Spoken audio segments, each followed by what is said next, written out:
So with ESPN recently having updated their draft rankings, I was curious to see how the recommendations that I've given you in my past videos have panned out.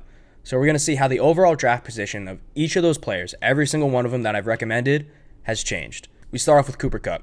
He remains unchanged at second overall.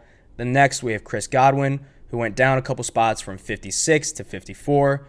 Russell Gage went up from 108 to 92. Renfrow down from 58 to 66. Kirk up 15 spots from 90th to 75th. Juju down 3 spots from 69 to 72. McColl down 2 spots from 127 to 129. Bateman up 1 spot from 75 to 74.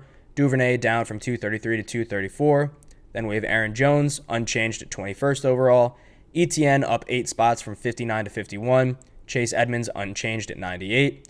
And then sadly, I didn't write down in my notes Trey Lance's overall draft position, but what I do know is that he did increase from QB 15 to QB 14. So taking all of those changes in value overall, we see that I predicted 18 spots of value in total, with the worst picks being Godwin and Renfrow, who lost 8 spots in draft value, and the best being Gage and Kirk, who increased by 16 and 15 spots, respectively.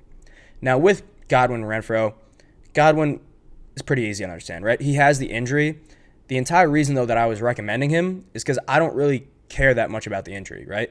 I don't care when Godwin shows up during the season as long as he shows up during the playoffs, right? The entire reason you're drafting him is because you're getting a wide receiver 1 at a discounted price.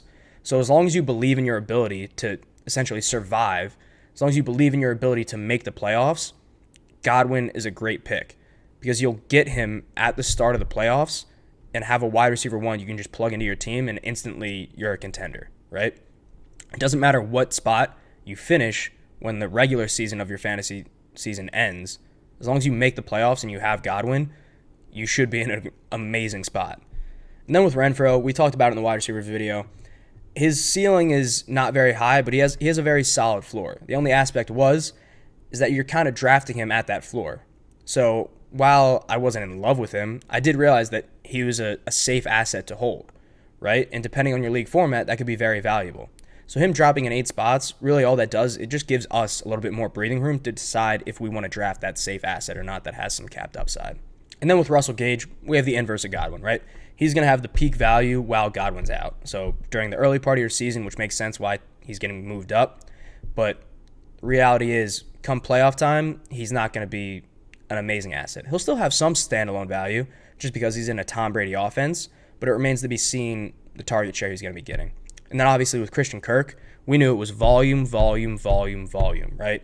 He's going to be the wide receiver 1 in this offense, and with his solid catch rate, we know that target share is going to turn into receptions, which we know from our first video are more indicative of fantasy football success than targets alone.